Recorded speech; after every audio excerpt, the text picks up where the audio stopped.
প্রাথমিক শিক্ষা সমাপনী নিয়ে ৩ পরিকল্পনা।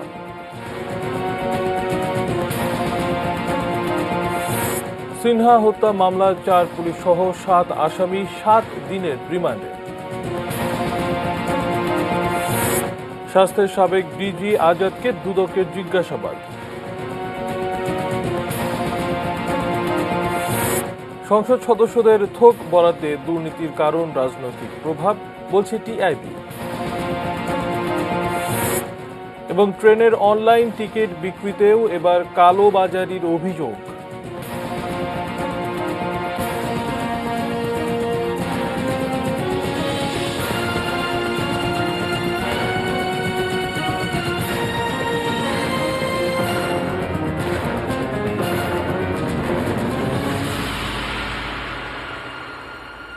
দেখছেন এটিএন নিউজ আওয়ারে আপনাদেরকে আমন্ত্রণ জানাচ্ছি। আমি শাইখুল মাশায়েক। সংবাদ শিরোনাম শুনছিলেন।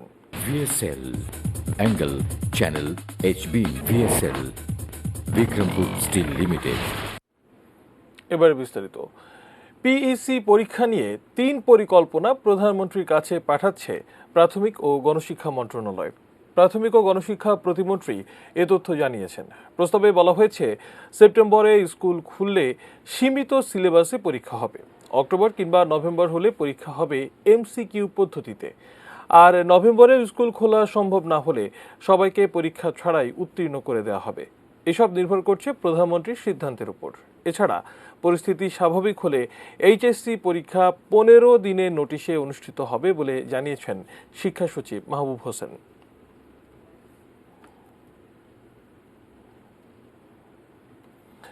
পরিস্থিতি স্বাভাবিক হলে স্বাস্থ্যবিধি মেনে 15 দিনের নোটিশে HSC পরীক্ষা হবে বলে জানিয়েছেন মাধ্যমিক ও উচ্চশিক্ষা বিভাগের সচিব মোহাম্মদ মাহবুব হোসেন। এ বিষয়ে বিস্তারিত জানতে সরাসরি যোগ দিচ্ছি সহকর্মী আরিফ জামালের সঙ্গে। আরিফ, 15 দিনের নোটিশে HSC পরীক্ষা হওয়ার যে সিদ্ধান্ত নেওয়া হচ্ছে, এছাড়া আর কি কোনো সিদ্ধান্ত এসেছে কিনা বা পরিস্থিতি স্বাভাবিক হবে তার কোনো মানদণ্ড দিয়েছেন কিনা? ধন্যবাদ শাইখুল। আসলে 15 দিনের যে বিষয়টি সেটি হচ্ছে, আপনারা নিশ্চয়ই জানেন যে HSC পরীক্ষার কিন্তু নির্ধারিত যে সময় ছিল সেটি পার হয়ে গেছে বেশ অনেকদিন আগেই। কিন্তু কোভিড পরিস্থিতির কারণে সেই পরীক্ষাটি নেওয়া সম্ভব হচ্ছে না, এবং কোভিড পরিস্থিতি কখন আসলে সহনশীল পর্যায়ে যাবে বা পরীক্ষা নেওয়ার মতো অবস্থা হবে সেটা কিন্তু এখনো নিশ্চিত নয়। কিন্তু শিক্ষা মন্ত্রণালয়, শিক্ষা বোর্ডগুলো সব ধরনের প্রস্তুতি রেখেছে যাতে পরীক্ষাটি আয়োজন করা যায়, এবং সেই প্রস্তুতিটা এমন পর্যায়ে যে আসলে যখন গ্রিন সিগন্যাল পাওয়া যাবে বিশেষজ্ঞদের কাছ থেকে যে পরীক্ষা নেয়ার মতো পরিস্থিতি হয়েছে, তখন শিক্ষা মন্ত্রণালয় যেই নির্দেশনা, সেই নির্দেশনা হচ্ছে তখন শিক্ষা বোর্ডগুলো 15 দিনের নোটিশ, অর্থাৎ শিক্ষা মন্ত্রণালয় 15 দিনের যে নোটিশ দেবে সেই নোটিশের মধ্যে আসলে HSC পরীক্ষা আয়োজনের সিদ্ধান্ত নেওয়া হবে। আর আরেকটি বিষয় হচ্ছে JSC পরীক্ষা, অষ্টম শ্রেণীর যে সমাপনী পরীক্ষা সেটি হচ্ছে JSC পরীক্ষা। JSC পরীক্ষারও কিন্তু প্রতি বছর নভেম্বরে JSC পরীক্ষা নেওয়া হয়, কিন্তু এইবার এমন পরিস্থিতি সেটাতে নভেম্বরে সেই JSC পরীক্ষা নেওয়া সম্ভব হবে কিনা সেটিও কিন্তু একটা অনিশ্চয়তা রয়েছে। তো সেই অনিশ্চয়তাকে মাথায় রেখে আসলে বিভিন্ন ধরনের পরিকল্পনা নেওয়া হচ্ছে। বিশেষজ্ঞদের সঙ্গে আলাপ করে সেই পরিকল্পনা নেওয়া হচ্ছে, তাদের প্রস্তাব পাওয়া গেছে বিভিন্ন ধরনের বিশেষজ্ঞদের। সেই প্রস্তাবগুলো নিয়ে আগামীকাল একটি বৈঠক হবে, শিক্ষামন্ত্রী সহ সচিব সহ সংশ্লিষ্টদের সবাইকে নিয়ে সেই বৈঠক হবে। এটি হচ্ছে আসলে JSC পরীক্ষা নিয়ে।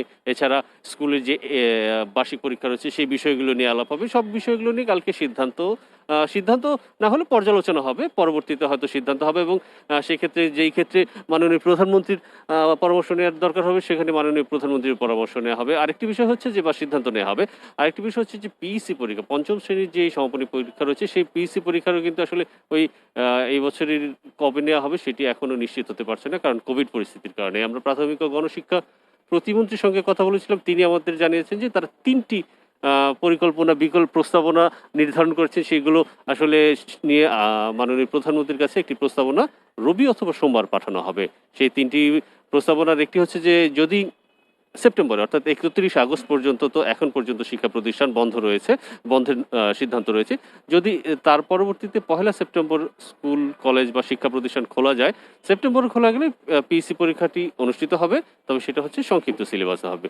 আর যদি তারপরে না হয়, অর্থাৎ অক্টোবর নভেম্বরেও খোলা না যায়, সেই ক্ষেত্রে PEC পরীক্ষা নাও হতে পারে, এবং সেক্ষেত্রে বার্ষিক পরীক্ষা অনুষ্ঠিত হবে।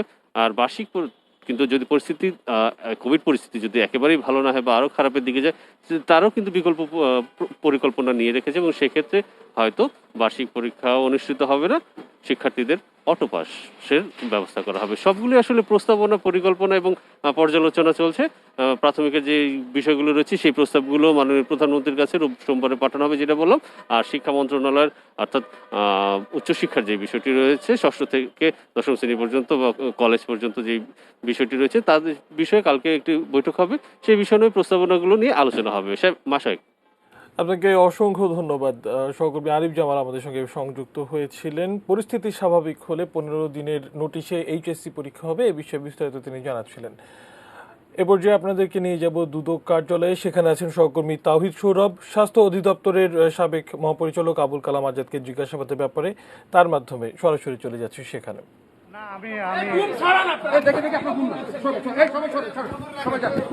আমি একটা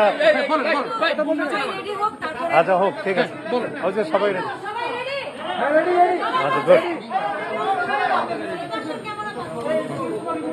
আচ্ছা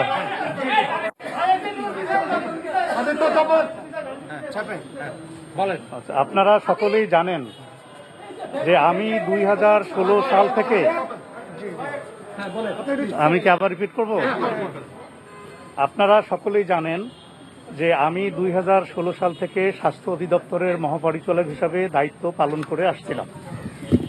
আমি লক্ষ্য করছিলাম যে আমাকে নিয়ে অপপ্রচারের অপপ্রচেষ্টা শুরু হয়েছে। পদ আঁকড়ে রাখা আমার কাছে সম্মানের বিষয় নয়। তাই বিবেক তাড়িত হয়ে গত 21শে জুলাই স্বাস্থ্য অধিদপ্তরের মহাপরিচালক হিসাবে স্বেচ্ছায় অব্যাহতি নিয়ে দৃষ্টান্ত স্থাপন করি। সিএমএসডি কর্তৃক কোভিড সংশ্লিষ্ট ক্রয় সম্পর্কে বিভিন্ন অভিযোগ উঠায় দুর্নীতি দমন কমিশন তদন্ত করছে। সাবেক মহাপরিচালক হিসাবে এ বিষয়ে আমি কি জানি তা শোনার জন্য দুদকের তদন্ত কর্মকর্তাগণ আজ আমাকে আসার জন্য অনুরোধ করেছিলেন। আমি যা জানি তা তাদের বিস্তারিত বলেছি। তদন্তাধীন বিষয় সম্পর্কে এ মুহূর্তে আমার পক্ষে এর চেয়ে বেশি কিছু আপনাদের বলা সম্ভব নয়। আমি এই কথা বলে শেষ করতে চাই যে আমি একজন কঠোর পরিশ্রমী, নিষ্ঠাবান, সৎ, দক্ষ, সফল এবং মেধাবী কর্মকর্তা হিসাবেই সারা জীবন কাজ করেছি। আমি একজন অহংকার ও অহমিকামুক্ত সরল এবং সজ্জন ব্যক্তি। জনস্বাস্থ্য ব্যবস্থাপনার সকল ক্ষেত্রে আমার পর্যাপ্ত জ্ঞান, অভিজ্ঞতা এবং কর্মদক্ষতা আছে। কোভিডের মতো মহা দুর্যোগে যাতে লক্ষ লক্ষ মানুষের জীবনহানি না ঘটে সেজন্য আমার জ্ঞান, অভিজ্ঞতা, বিবেকবোধ ও সদিচ্ছা থেকে নিজের জীবনকে তুচ্ছ মনে করে কাজ করেছি। কোভিড থেকে নিজেকেও বাঁচাতে পারিনি। 20 দিন ধরে ভুগে মৃত্যুর দুয়ার থেকে পরম করুণাময়ের অনুগ্রহে এবং চিকিৎসকদের ঐকান্তিক প্রচেষ্টায় সুস্থ হয়েছি। হাসপাতাল থেকে ছাড়া পাওয়ার পরদিনই কাজে যোগ দিয়েছি, কারণ কোভিড এমন একটি মহাদুর্যোগ যে বিশ্রামের কথা ভাবতে পারিনি। যে চিকিৎসকগণ আমার জীবন বাঁচিয়েছেন এবং আপনারা সহ আমার সহকর্মী এবং শুভানুদ্যয়ী যারা দায়িত্ব পালন এবং কোভিড মোকাবেলায় আমাকে সহযোগিতা করেছেন, তাদের সবার প্রতি অশেষ কৃতজ্ঞতা জ্ঞাপন করছি। আমার জন্য দোয়া করবেন। এ কথা সুস্পষ্টভাবে বলতে চাই যে কেউ অপরাধ করলে তার কঠোর শাস্তি হোক, এটা আমি চাই। এ বিষয়ে তদন্তে আমি প্রয়োজনীয় সকল সহযোগিতা প্রদান করব। আপনাদের সকলকে অনেক ধন্যবাদ। আমি এর বেশি কিছু বলতে পারবো না, দয়া করে। আসলে আপনি শুনলেন যে স্বাস্থ্য অধিদপ্তরের সাবেক মহাপরিচালক তিনি কিছুক্ষণ আগে তার যে অনুসন্ধানটি ছিল তার ব্যাপারে কার্যক্রমের অংশ হিসাবে মীর জয়নুল আবেদিন শিবলির নেতৃত্বে 4 সদস্যের একটি দল সকাল 10টা থেকে তাকে জিজ্ঞাসাবাদ করে। টানা 5 ঘন্টা তাকে জিজ্ঞাসাবাদ করা হয়েছে। সেই জিজ্ঞাসাবাদ শেষের দিকে একদম শেষে কিছুক্ষণ আগে তার জিজ্ঞাসাবাদ শেষ হয়েছে। তিনি যেটি জানিয়েছেন যে আসলে যে অপরাধ করবে তার বিচার হবে, এই ব্যাপারে তিনি দুদককে তথ্য দিয়েছেন। সেই বিষয়টি তিনি বলেছেন। তবে তিনি কোনো প্রকার গণমাধ্যমের কোনো প্রশ্ন তিনি নেননি। তবে এখন আমরা আসলে অপেক্ষা করব দুর্নীতি দমন কমিশনের পক্ষ থেকে কোনো প্রকার কোনো তথ্য দেওয়া হয় কিনা। তবে একটি বিষয় জানিয়ে রাখি, এই যে সাবেক মহাপরিচালক তিনি বিভিন্ন সময় বলেছেন, গণমাধ্যমকে তিনি প্রেস রিলিজ দিয়ে জানিয়েছিলেন যে আসলে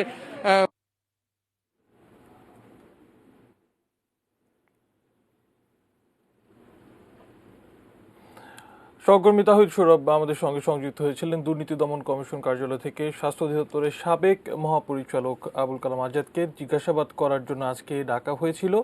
তিনি দুদক কর্মকর্তাদের সঙ্গে তার বৈঠকের পর সাংবাদিকদেরকে লিখিত বক্তব্য পড়ে শোনান। এই বিষয়ে বিস্তারিত জানাচ্ছিলেন সহকর্মী তাহিদ সৌরভ। অন্যান্য প্রসঙ্গে চলে যাচ্ছে।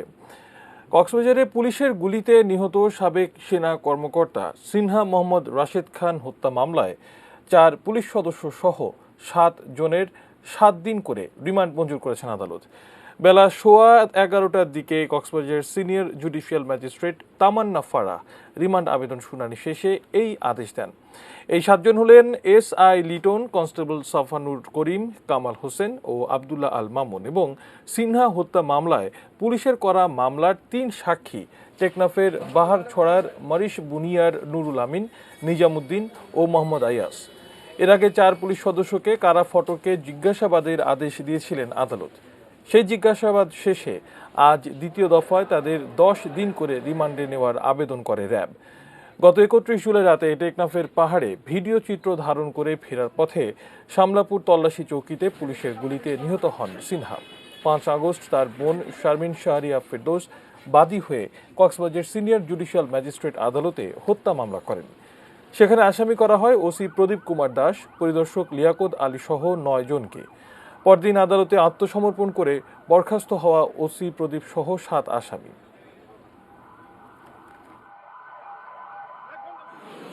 আমরা আবেদন নিবেদন করব, আমাদের আবেদন নিবেদন যদি গ্রহণযোগ্য না হয়, বিজ্ঞ আদালত যদি মনে করেন যে ওনার ডিসক্রিশনারি পাওয়ার এবং ইনহারেন্ট পাওয়ার অনুযায়ী এই মামলাটা তদন্তের জন্য রিমান্ড দেওয়া দরকার, তাহলে রিমান্ডে দেবেন। আমরা ন্যায় বিচার চাই, সুষ্ঠু ন্যায় বিচার চাই।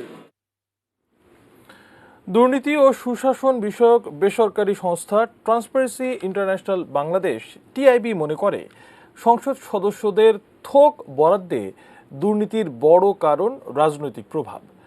সংসদ সদস্যদের দেওয়া থোক বরাদ্দ নিয়ে এক গবেষণা প্রতিবেদনে এ তথ্যই তুলে ধরেছে TIB। সংস্থাটি বলছে, সংসদ সদস্যরা প্রতি বছর পল্লী অবকাঠামো উন্নয়নের জন্য যে থোক বরাদ্দ পান, সেসব প্রকল্পের পরিকল্পনা আর বাস্তবায়নের জন্য সুনির্দিষ্ট কোনো নীতিমালা নেই। বেশিরভাগ ক্ষেত্রে সংসদ সদস্য নিজে বা তার আত্মীয় কিংবা দলীয় নেতাকর্মীদের ঠিকাদারি কাজ দেন। বেশিরভাগ ক্ষেত্রে ব্যবহার করা হয় নিম্নমানের সামগ্রী। 628টি প্রকল্প পর্যালোচনা করে TIB তাদের করা এই গবেষণায় বলছে 33% প্রকল্পেরই কাজের মান ভালো নয়। 86% প্রকল্পের ক্ষেত্রেই আছে 1 থেকে 2% কমিশন বাণিজ্য। 32% প্রকল্প বাস্তবায়নে অতিরিক্ত সময় লেগেছে বলেও রিপোর্টে উল্লেখ করা হয়। এর মধ্যে এক ধরনের রাজনীতিকরণ, দলীয়করণের যে ব্যাপক প্রকার বিস্তার সেটি আমরা দেখতে পাই। আইনগত ভিত্তি সেটি অত্যন্ত দুর্বল, নেই বললেই চলে। সুনির্দিষ্ট আইনি কাঠামো যেহেতু নেই, প্রাতিষ্ঠানিক নীতিমালাতে, এর ফলে যেটা হচ্ছে অনিয়ম, অব্যবস্থাপনা, সমন্বয়হীনতা এবং দুর্নীতির ঝুঁকি বৃদ্ধি পাচ্ছে বা ঝুঁকি সৃষ্টি করা হয়েছে। দেশে ফিরে এসেছেন লেবাননে আটকে পড়া 71 বাংলাদেশি। খাদ্য ও মেডিকেল সহায়তা নিয়ে বৈরুতে যাওয়া বাংলাদেশ বিমান বাহিনীর একটি পরিবহন বিমানে আজ ফিরে আসেন তারা। বিস্ফোরণে বিধ্বস্ত বৈরুতে বাংলাদেশের সাহায্য নিয়ে যাওয়া বিমানটি মুক্তির দূত হয়ে দেখা দিল সেদেশে আটকে পড়া 71 বাংলাদেশির সামনে। বাংলাদেশ বিমান বাহিনীর C-130 যে পরিবহন বিমানে বুধবার দেশে ফেরার সুযোগ পেলেন তারা। লেবাননের অর্থনৈতিক দুরবস্থা ও করোনা সংকটে বেকার হয়ে পড়া অন্তত 9,000 প্রবাসী বাংলাদেশি দেশে ফেরার জন্য নিবন্ধন করেছিলেন বৈরুত দূতাবাসে। পরিবহন সংকটের কারণে এতদিন সেখানে আটকে ছিলেন তারা। 19 সালে সেপ্টেম্বরের 16 তারিখে নিবন্ধন করছি। তো আমাদেরকে বলছিল যে ডিসেম্বরের দিক দিয়ে আমাদের দেশে ফেরত পাঠাবে। তো ওই রাজনৈতিক সংকটের কারণে, অস্তিত্বের কারণে সবকিছু বন্ধ হয়ে গেছিল অফিস আদালত। তারপর যখন খোলা হয়েছিল আবার করোনায় সবকিছু লকডাউন। 1 বছর ভালোই ছিলাম, তারপর থেকে কাজ নেই, অবৈধ অবস্থায় ছিলাম। তো দূতাবাসের বিশেষ ব্যবস্থাপনায় আজকে আমি ওইখানে আসতে পারছি। 9 বছর আমি ওখানে থাকি। মোটামুটি যেই ধরনের কাজ মিলছে ওই ধরনের কাজই করছি। যে কাজে যেটা পাইছে ওইটাই করা লাগছে, বাধ্যগত করা লাগছে। বর্তমানে 1 বছর ধরে আমাদের বাঙালি যারাই আছে তাদের কোনো খাওয়াইও কষ্ট, কাজ তো নাই। ফেরত আসার জন্য নিবন্ধন করতে প্রবাসী বাংলাদেশিরা দূতাবাসে জমা দিয়েছিলেন মাথাপিছু $300। তবে সাহায্য নিয়ে যাওয়া বিমানে যারা ফিরছেন তাদের নিবন্ধনের ফি ফেরত দিয়েছে দূতাবাস। বৈরুতে বিস্ফোরণের পর বাংলাদেশের পক্ষ থেকে বন্ধুত্বের হাত বাড়িয়ে দিয়ে 13.5 টন ত্রাণ সহায়তা পাঠানো হয়। এর সাথে সেখানে বাংলাদেশের নৌবাহিনী জাহাজটির বাস্তব অবস্থা নিরূপণে একটি কারিগরি মূল্যায়নকারী দলকেও পাঠানো হয় সেখানে। বাংলাদেশ নৌবাহিনীর একটা জাহাজও ওখানে আছে, যা কিছুটা ক্ষতিগ্রস্ত হয়েছিল। তার কিছু যন্ত্রপাতি যা খুব দরকার, এই সকল জিনিস প্রস্তুতি সম্পন্ন করে আমরা 9 অগাস্ট রাতে লেবাননের উদ্দেশ্যে গমন করি। 13 টনের অধিক বিভিন্ন প্রকার খাদ্য সামগ্রী এবং চিকিৎসা সামগ্রী ওদেরকে দেওয়াতে তাদের এবং বাংলাদেশের বন্ধুত্ব আরও দৃঢ় এবং অনেক সম্পূর্ণ হয়েছে। গত 4 আগস্ট শক্তিশালী বিস্ফোরণে কেঁপে ওঠে বৈরুত বন্দর এলাকা। সোমবার লেবানন সরকারের কাছে বাংলাদেশের ত্রাণ সহায়তা হস্তান্তর করা হয়, আর মঙ্গলবার সেই বিমানেই দেশের পথে রওনা হন 71 Bangladeshi. Aminul Islam, ATN news, Dhaka. Corona নিয়ে স্বাস্থ্য অধিদপ্তরের নিয়মিত বুলেটিন বন্ধ হলে গুজব ছড়াতে পারে বলে আশঙ্কা করছেন আওয়ামী লীগের সাধারণ সম্পাদক ও সেতু মন্ত্রী ওবায়দুল কাদের। এজন্য প্রতিদিন না হলেও সপ্তাহে অন্তত 2 দিন বুলেটিন চালু রাখার পরামর্শ দিয়েছেন তিনি। নিজ বাসভবনে নিয়মিত ব্রিফিংয়ে আজ তিনি কথা বলেন। করোনা সংক্রমণ, মৃত্যুসহ প্রতিদিন স্বাস্থ্য বিভাগ আপডেট নিয়ে যে বুলেটিন প্রচার করত তা বন্ধের সিদ্ধান্ত নিয়েছে। আমি এই বুলেটিন সপ্তাহে অন্তত 2 দিন প্রচারের জন্য স্বাস্থ্য মন্ত্রণালয়ের দৃষ্টি আকর্ষণ করছি। না হয় সংক্রমণ বিস্তারে জনমানুষের মাঝে শৈথিল্য দেখা দেওয়ার পাশাপাশি গুজবের ডালপালা বিস্তারের আশঙ্কা থাকে। তাই বিষয়টি বাস্তবতা নিরিখে বিবেচনা করতে স্বাস্থ্য বিভাগ বিবেচনায় নেবেন বলে আশা রাখছি। করোনাকালে যাত্রী সুরক্ষার কথা ভেবে অনলাইনে ট্রেনের টিকিট বিক্রি করেছে রেলওয়ে।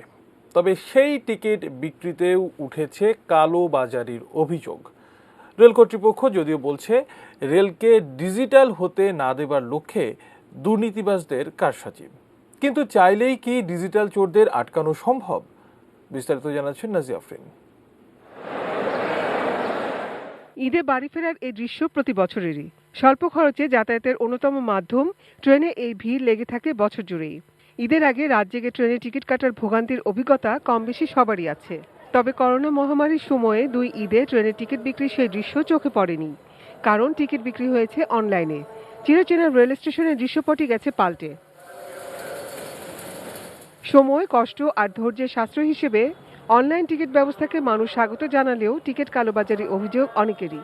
বেঁধে দেওয়া সময়ে টিকিট কাটার নিয়ম থাকলেও সেই সময়ে টিকিট কাটতে না পারা, আবার একই টিকিট রেল স্টেশনের পাশে মুদির দোকানে বেশি দামে পাওয়া গেছে। এ ধরনের অভিযোগ প্রায় সারা দেশের অনেক ট্রেন যাত্রীরই। তবে কি রেলওয়ের ই টিকিট বিক্রির সাথে জড়িত কর্মকর্তাদের যোগসাজশে চলছে এসব দুর্নীতি? অনলাইনে আমাদের সমস্ত টিকিট বিক্রি করছে, এখন কে বা কারা টিকিট বিক্রি করছে এটা আমাদের, যদি কেউ অভিযোগ আকারে আসে তাহলে আমরা তদন্ত করে দেখবো এই বিষয়গুলো। রেল সেবার অ্যাপস দুর্নীতিমুক্ত করার কি তবে কোনো উপায় নেই? তথ্য প্রযুক্তির সাথে জড়িতরা বলছেন কর্তৃপক্ষ চাইলেই পারে কালোবাজারি সিন্ডিকেটকে হাতে নাতে ধরতে।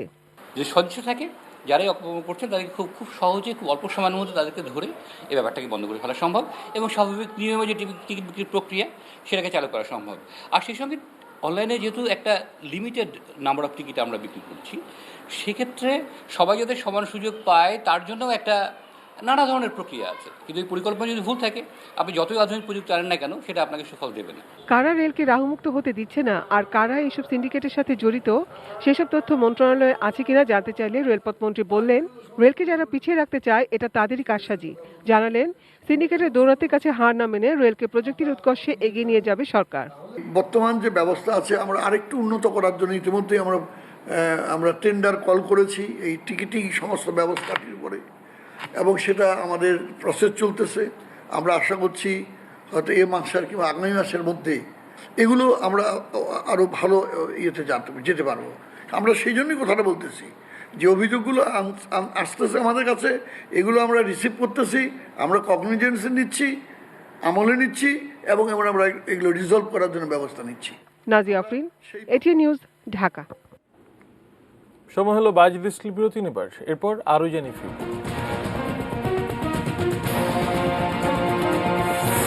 জামালপুরের চেয়ারম্যান ও তার স্ত্রীর নির্যাতনের শিকার এক বিধবা।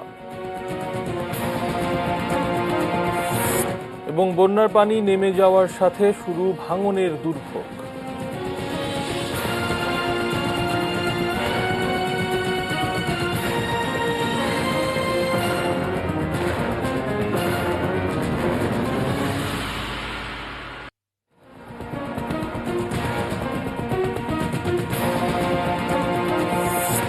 প্রাথমিক শিক্ষা সমাপনী নিয়ে ৩ পরিকল্পনা।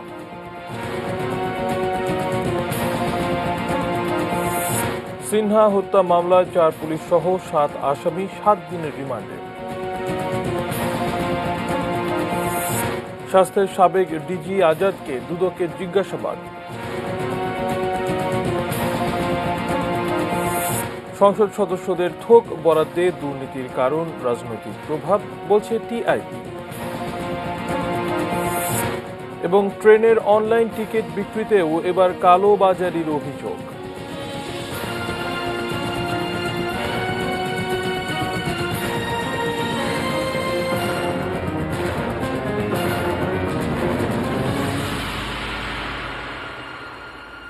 বিরতির পর আবারও আমন্ত্রণ জানাচ্ছি নিউজ আওয়ারে। ধন্যবাদ আমাদের সঙ্গে থাকার জন্য। সংবাদ শিরোনাম শুনছিলেন, আরও কিছু সংবাদ জানাবো। সরকারি সহায়তা চাইতে গিয়ে জামালপুরে ইউপি চেয়ারম্যান ও তার স্ত্রীর হাতে এক বিধবা নির্যাতনের শিকার হয়েছেন বলে অভিযোগ পাওয়া গেছে। রাতে ওই বিধবা বাদী হয়ে চেয়ারম্যান ও তার স্ত্রীর বিরুদ্ধে সদর থানায় লিখিত অভিযোগ দায়ের করেছেন। সদর উপজেলার রাঙ্গামাটিয়া গ্রামের মৃত আক্কাস আলী শেখের স্ত্রী হনুফা বেওয়া অভিযোগ করেন, বিধবা ভাতার কার্ডের জন্য 7 থেকে 8 মাস আগে শরীফপুর ইউনিয়নের চেয়ারম্যান রফিকুল ইসলাম আলমকে 5,000 টাকা দেন তিনি। 1 মাসের মধ্যে কার্ড দেওয়ার প্রতিশ্রুতি দিলেও এখন পর্যন্ত তা পাননি হনুফা। গতকাল সকালে আবারও কার্ডের জন্য চেয়ারম্যানের বাসভবনে যান তিনি। কার্ড দিতে আরও দেরি হবে জানালে হনুফা তার টাকা ফেরত চান। এ সময় চেয়ারম্যান ও তার স্ত্রী হনুফাকে মারধর করে রাস্তায় ফেলে দেন। সদর থানার ওসি মোহাম্মদ সালেমুজ্জামান জানিয়েছেন, এ ব্যাপারে তদন্ত করছেন তারা। গালো ধরছে, গালো ধরে মার ফেলাবার নিয়েছে, ও মার ফেলাইতেছে, ওই অনুর মাসে ফিরাইছে। তবে ওর বউ ওই খুলি দিয়ে আইলো দৌড় মাইরে হাইরা আমার ধরে মারতে মারতে মেনুর উঠো নিয়ে গেল গা। মেনুর উঠো নিয়ে হাইরা ধাক্কা মেরে ফেলাই দিল। আমি তাকে বলেছি যে আপনার কাঠ হয়েছে বা হয় না এই বিষয়টা আমি পরিষদে গিয়ে আপনাকে নিশ্চিত করতে পারবো। তো উনি আমার কোনো কথা না শুনে উনি আমার সাথে গালবন্ধ শুরু করেছে।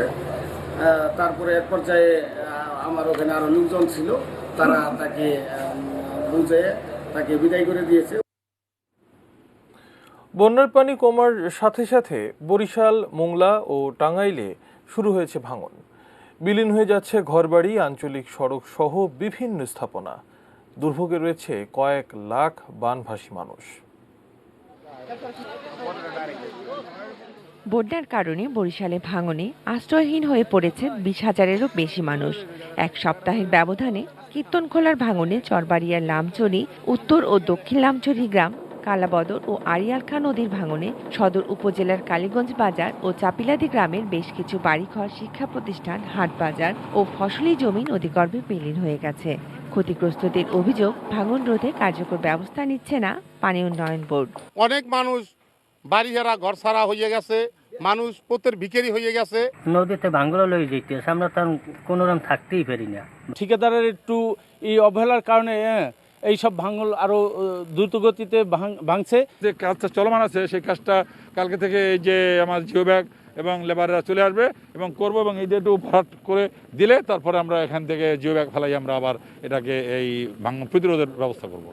নদী ভাঙনে ভিটেমাটি হারিয়ে সর্বশান্ত মোংলা পশুর নদীর তীরের প্রায় 16 কিলোমিটার এলাকার কয়েক হাজার বাসিন্দা। একটি স্থায়ী বেড়িবাঁধ নির্মাণ না হওয়ায় জোয়ারের পানি আর নদী ভাঙনের সাথে যুদ্ধ করেই বেঁচে আছেন তারা। সরকার কোনো ব্যবস্থাই পর্যন্ত আমাকে করতে পারলো না, যেটা বাদ দিলে আমরা থাকতে পারতাম। অতি স্বাভাবিক জোয়ারে আমাদের সমস্ত বাড়িঘরগুলো নদীর জোয়ারে চলে যায়। আমরা ত্রাণ চাই না, আমরা চাই আমাদের বেড়িবাঁধটা যেন সুন্দরভাবে হয়। যমুনা নদীর পানি কমে যাওয়ার সাথে সাথেই টাঙ্গাইলের সদর উপজেলায় শুরু হয়েছে ভাঙন। বন্যা শেষ হতে না হতেই এমন ভাঙনে দিশেহারা হয়ে পড়েছে নদী পাড়ের মানুষ। ভাঙনের তীব্রতা এত বেশি যে দুর্গতরা তাদের বাড়িঘর সরিয়ে নেওয়ার সময়টুকু পাচ্ছেন না। রাতের 12টার সময় ভাঙ্গা চুরা নদী তে যাওয়া শুরু করছে। কার ডাক কে শুনে, কে সবারই এক সমান। আমাদের বাড়িঘর সম্পূর্ণ নদীর মধ্যে, আমরা অসহায়ভাবে চলাচল করতেছি, রাস্তাঘাটে আছি এখন। ভাঙন কবলিতদের পুনর্বাসন করা হবে বলে জানিয়েছেন উপজেলা প্রশাসন। যাদের ঘরবাড়ি নদীগর্ভে বিলীন হয়ে গেছে তাদের জন্য আমরা ঘর করে দেওয়ার জন্য সংশ্লিষ্ট মন্ত্রণালয়গুলোতে লিখব। পাশাপাশি আপনারা জানেন যে মুজিব বর্ষ উপলক্ষে গৃহহীনদের জন্য ঘর করে দেওয়ার মাননীয় প্রধানমন্ত্রীর যে নির্দেশনা আছে এটির মধ্যেও তাদেরকে তালিকাভুক্ত করার জন্য আমরা উদ্যোগ নেব। Shakil Aziz, desk report, ATN news. এবার সোশ্যাল ইসলামী ব্যাংক লিমিটেড বাণিজ্য সংবাদ।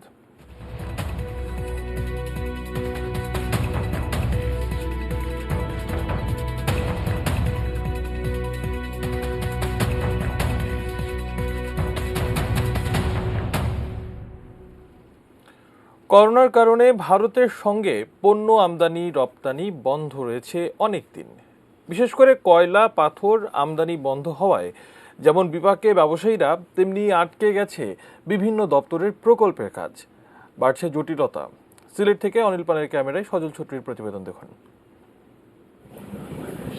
করোনার কারণে গত 5 মাস ধরে কার্যত বন্ধ সিলেটের সবগুলো স্থলবন্দর। বিশেষ করে কয়লা ও পাথর আমদানি বন্ধ হয়ে যাওয়ায় বিপাকে ব্যবসায়ীরা।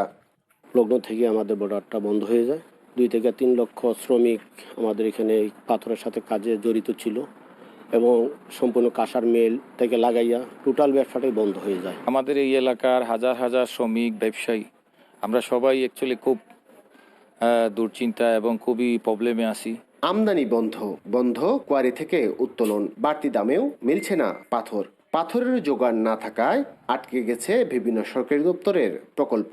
ঠিকাদাররা বলছেন এতে বাড়ছে প্রকল্প ব্যয়। দীর্ঘদিন যদি এভাবে পাথরের অভাবে রড বাঁধা থাকে, রড নষ্ট হবে এবং আমাদের প্রত্যেকের এই যাদের কাজ চলতেছে প্রত্যেকের কাজে লস আসবে। আমদানি রপ্তানি কার্যক্রম স্বাভাবিক অবস্থায় ফিরিয়ে আনার চেষ্টা করা হচ্ছে বলে জানিয়েছেন সংশ্লিষ্টরা। ইন্ডিপেন্ডেন্ট ডের পরেই ওনারা বর্ডার আমাদেরকে ওপেন করবেন। তো আশা করি যদি বর্ডার ওপেন হয় তাহলে এখানে হাজার হাজার শ্রমিকের কর্মসংস্থান, ছোট বড় ব্যবসায়ীরা কিছু ব্যবসা করতে পারবে। ওই পাশের এক্সপোর্টার আমাদের ইম্পোর্টারদেরকে যে চিঠি দিয়েছেন, সেই চিঠি সূত্রে বলা যাচ্ছে যে 16 তারিখের পরে হয়তো বা কাজ স্বাভাবিক হতে পারে। স্থলবন্দর দিয়ে ভারতের সাথে আমদানি রপ্তানি স্বাভাবিক করতে কূটনৈতিক তৎপরতা জোরদারের দাবি ব্যবসায়ীদের। সজল ছত্রী, ATN নিউজ, সিলেট। এবার মেটাল প্রেজেন্টস কৃষি সংবাদ, সুজলা সুফলা।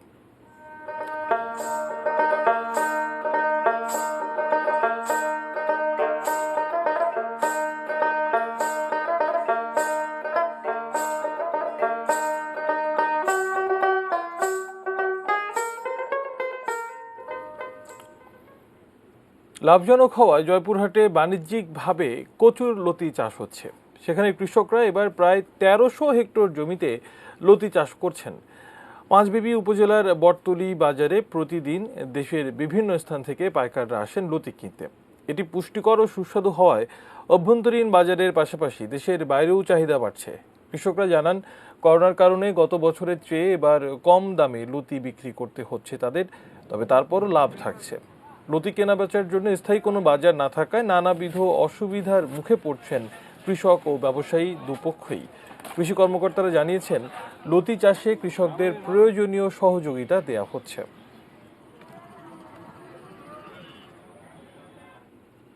সময় হলো আরও একবার বাজিদ ইসলি বিরতি নেবার। অন্যান্য খবরের সাথে আরও জানিয়ে ফিরব।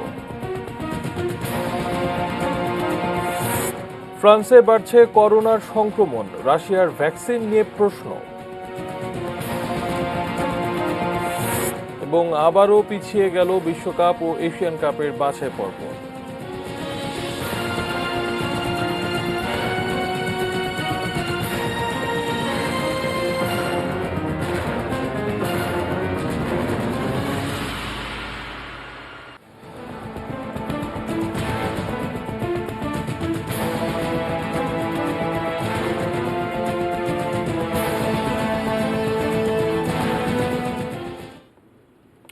বিরতির পর আবার আমন্ত্রণ জানাচ্ছি নিউজ আওয়ারে। ধন্যবাদ আমাদের সঙ্গে থাকার জন্য। এবার দেশে বাইরের খবর।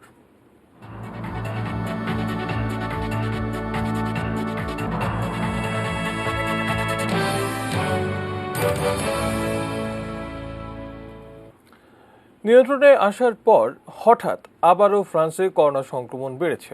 দেশটির স্বাস্থ্য মন্ত্রণালয় জানিয়েছে সর্বশেষ হিসাবে একদিনে সংক্রমণ দ্বিগুণ হয়েছে।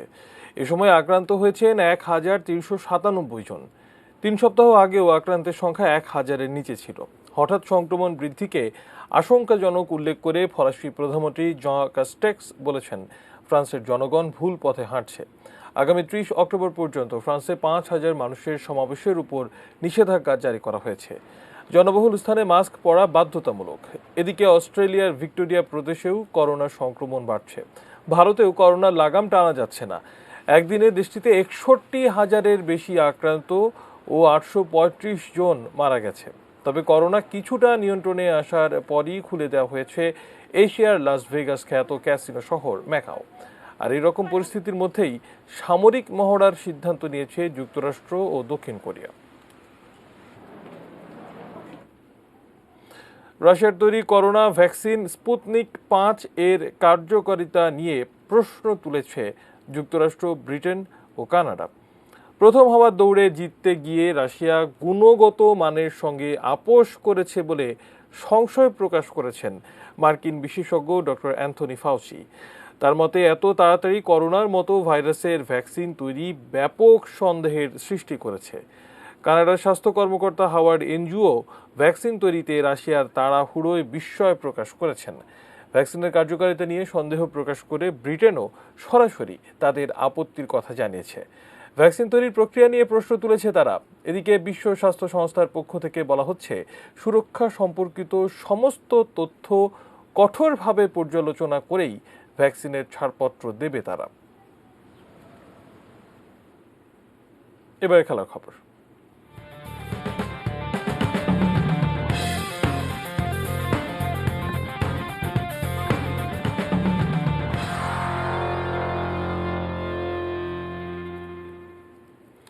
করোনা পরিস্থিতি স্বাভাবিক না হওয়ায় আবারও পিছিয়ে গেল বিশ্বকাপ ও এশিয়ান কাপের বাছাই পর্ব। ২০২১ সালের সুবিধাজনক সময়ে ম্যাচগুলো অনুষ্ঠিত হবে। ফুটবলের সর্বোচ্চ নিয়ন্ত্রক সংস্থা ফিফা আজ নিজেদের ওয়েবসাইটে বিষয়টি নিশ্চিত করেছে। এশিয়ান ফুটবল কনফেডারেশন এএফসি ও ফিফা যৌথভাবে এই সিদ্ধান্ত নিয়েছে।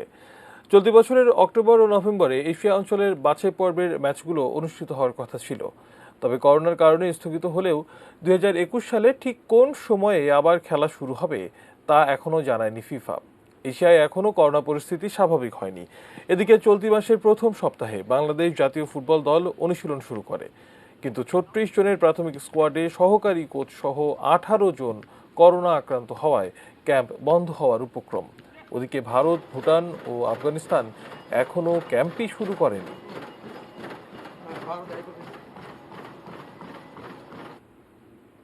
এবার এক নজরে শিরোনামগুলো জানিয়ে দিচ্ছি আরও একবার।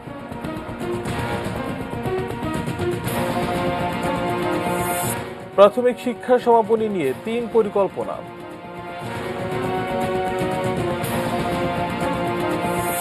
সিনহা হত্যা মামলায় ৪ পুলিশ সহ ৭ আসামি ৭ দিনের রিমান্ডে। স্বাস্থ্যের সাবেক ডিজি আজাদকে দুদকের জিজ্ঞাসাবাদ। সংসদ সদস্যদের থোক বরাদ্দে দুর্নীতির কারণ রাজনৈতিক প্রভাব, বলছে টিআইবি। ট্রেনের অনলাইন টিকিট বিক্রিতেও এবার কালোবাজারির অভিযোগ। জামালপুরের চেয়ারম্যান ও তার স্ত্রীর নির্যাতনের শিকার এক বিধবা। বন্যার পানি নেমে যাওয়ার সাথে শুরু ভাঙনের দুর্ভোগ। ফ্রান্সে বাড়ছে করোনা সংক্রমণ, রাশিয়ার ভ্যাকসিন নিয়ে প্রশ্ন। এবং আবার পিছিয়ে গেল বিশ্বকাপ ও এশিয়ান কাপের বাছাই পর্ব।